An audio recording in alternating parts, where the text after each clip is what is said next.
Mobile बिना मनवा ना लागे राजा, मोबाइल बिना मनवा ना लागे राजा, मोबाइल बिना मनवा ना लागे राजा।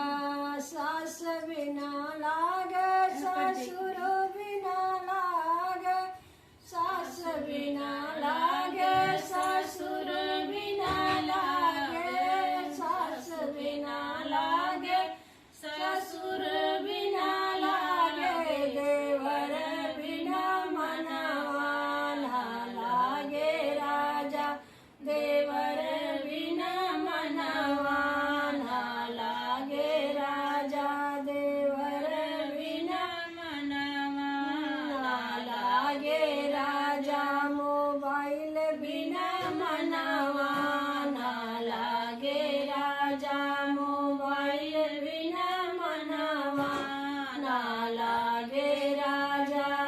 जेठ बिना लागे जेठानी बिना लागे, जेठ बिना लागे जेठानी बिना लागे, जेठ बिना लागे जेठानी बिना लागे। सजन बिना मनवा ना लागे राजा, सजन बिना मनवा ना लागे राजा, सजन बिना मनवा ना लागे राजा, सजन बिना